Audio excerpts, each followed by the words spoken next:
Olá, meu nome é Andréa Torres, eu sou nutricionista e hoje eu escolhi esse aqui, ó, a dieta Pagan, do Dr. Mark Hyman. Essa dieta Pagan, na verdade, nem é uma dieta. Eu vou até ler o que ele escreve aqui logo na introdução do livro.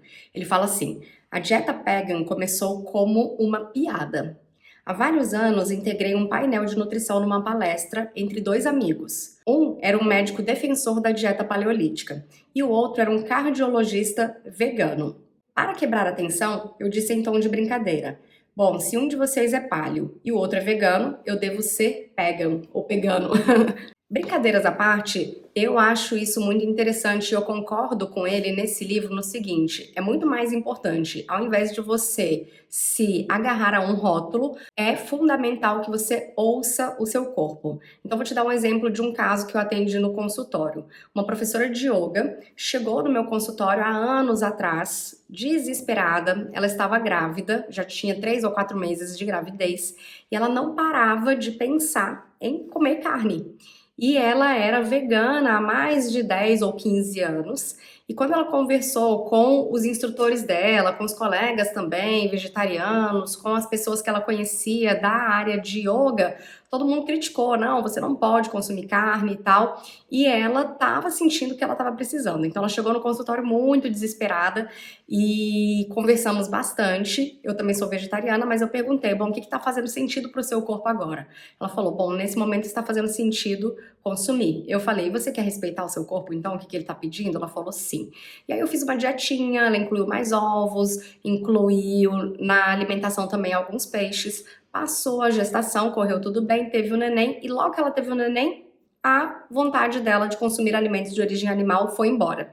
E aí ela voltou à dieta vegana dela, que combina com os valores dela, e anos depois, passaram 5 anos, ela engravidou de novo, chegou no consultório de novo com a mesma questão: Andréia, de novo, mesmo problema, não paro de pensar em alimentos de origem animal, me ajuda aqui. E a gente incluiu também o que ela precisava novamente na dieta dela, e depois da gestação, novamente ela parou de consumir carnes, consumir produtos de origem animal, e agora os filhos dela já estão todos crescidos e ela não consome realmente. Mas o que eu quero dizer com isso? Que ao invés de você se preocupar com o que os outros vão dizer, preste atenção no seu corpo o tempo todo, porque uma hora você tem 10 anos, daqui a pouco você tem 20, daqui a pouco tem 30, daqui a pouco tem 40, uma hora tá gestante, uma hora tá amamentando, uma hora tá com uma doença, uma hora tá saudável, uma hora tá querendo ganhar massa muscular, a outra hora tá querendo perder peso.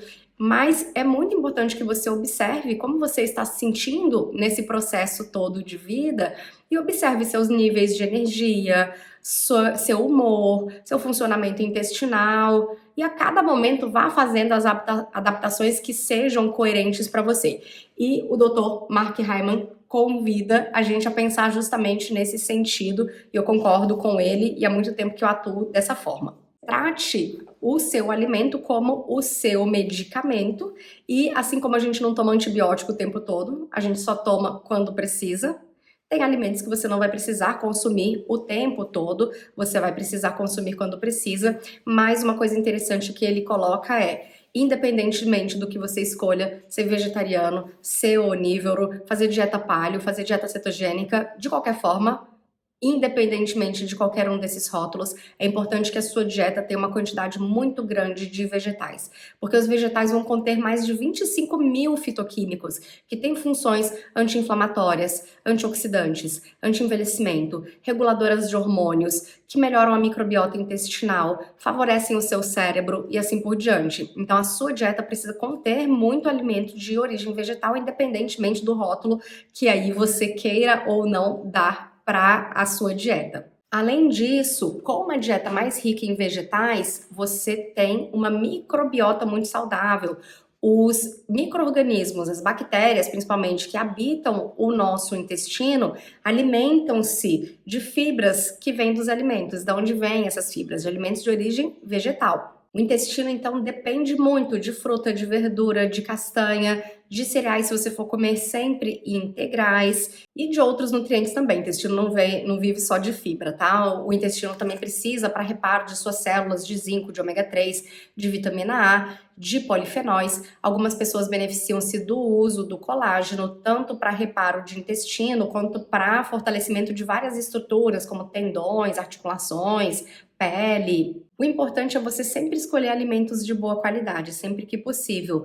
Por exemplo, uma dieta com menos óleo de soja, menos óleo de milho, que são óleos ricos em ômega 6, e mais azeite de oliva, que é uma gordura monoinsaturada e que além disso contém óleo cantal, que é uma substância super anti-inflamatória, comparável inclusive a medicações como ibuprofeno, só que sem os efeitos colaterais do ibuprofeno. Se você come carne que tem mais gordura saturada, se você frita, use bastante açafrão, alecrim, gengibre nas suas refeições para temperar os seus alimentos, porque você vai potencializar os efeitos anti-inflamatórios das suas refeições e várias doenças estão relacionadas a excesso de inflamação. Fora isso, beba água adequadamente, você também pode se hidratar com chás, infusões, como o próprio chá verde, que ajuda inclusive no processo de eliminação de toxinas do nosso organismo. Isso é muito interessante. Por exemplo, os japoneses têm uma menor incidência de câncer, de doenças cardiovasculares, de doenças neurodegenerativas,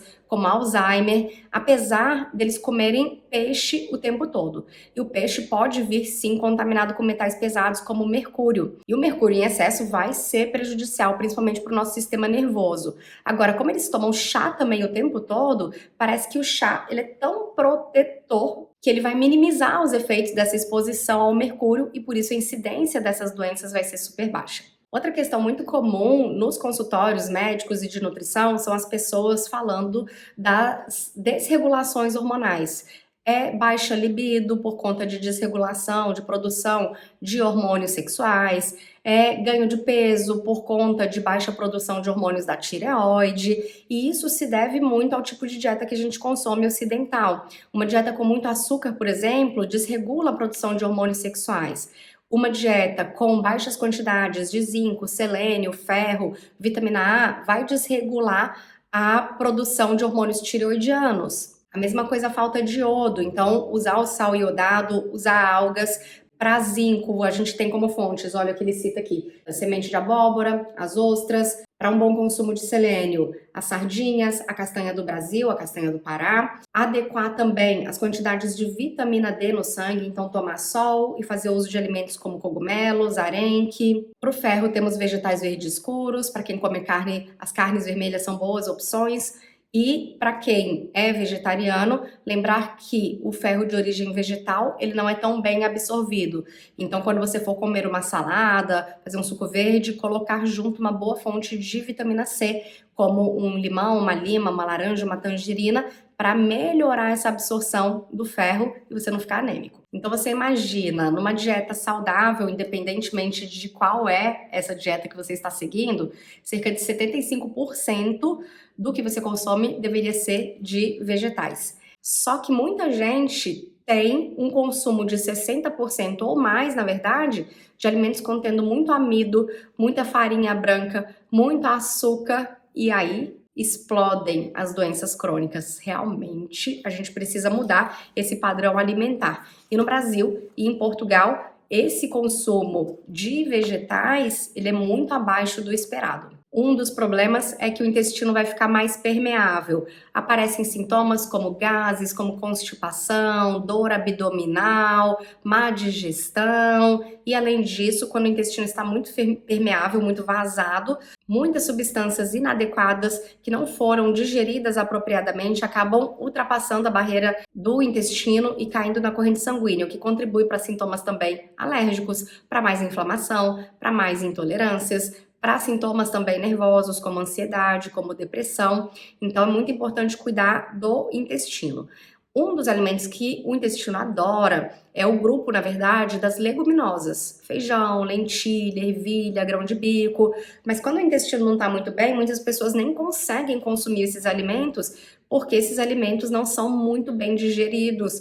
E uma das causas é que esses alimentos contêm muito ácido fítico, muito oxalato. Então, tanto para as leguminosas quanto para as oleaginosas, as sementes, as castanhas, para você reduzir oxalato, ácido fítico, você deve deixar de molho. Você pode deixar as castanhas de molho, as sementes de molho, no dia seguinte troca a água e utiliza na sua vitamina, em cima da sua fruta ou onde for. E a mesma coisa as leguminosas, deixar de molho feijão, lentilha, ervilha, grão de bico, para que você vá trocando essa água ao longo de 1, 2, pelo menos 1 ou 2 dias, e aí você troca essa água antes de cozinhar, coloca a folhinha de louro também, porque ajuda ali na digestibilidade das leguminosas. Lembrando que lentilha, ervilha, tremoços vão causar menos efeitos colaterais, menos gases do que os feijões. Então, uma opção é você ir variando também o consumo das leguminosas, não precisa comer feijão todos os dias, pode ser um dia lentilha, um dia ervilha, mas é importante que você tente aumentar a sua tolerância e tente comer de vez em quando, porque a partir do metabolismo das fibras desses alimentos, as bactérias probióticas que vivem ali no nosso intestino produzem muito ácido graxo de cadeia curta. E os ácidos graxos de cadeia curta ajudam a manter o intestino saudável, além disso, ajudam a controlar os níveis de açúcar e de colesterol no nosso sangue. E muita gente fala, ai, mas eu não vou poder comer açúcar nenhum. De vez em quando vai, mas você precisa ter uma relação saudável com os alimentos. Se você só pensa em açúcar o dia todo, se você quer comer doce o tempo todo, você não está tendo uma relação saudável com esse alimento.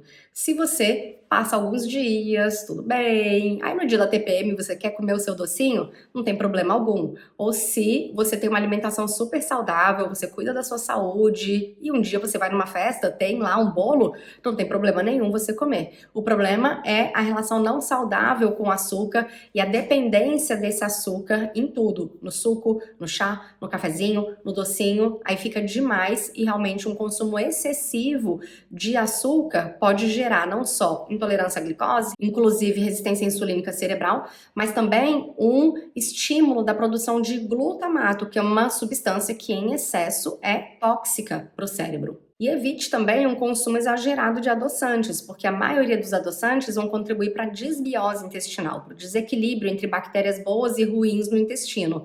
E intestino ruim significa saúde ruim. Nossa saúde começa no intestino. O livro, no final, também traz uma série de receitas para você testar, receitas saudáveis. Então, eu indico esse livro, A Dieta Pegan, publicado aqui em Portugal pela editora Nascente. Vou deixar o link abaixo para você.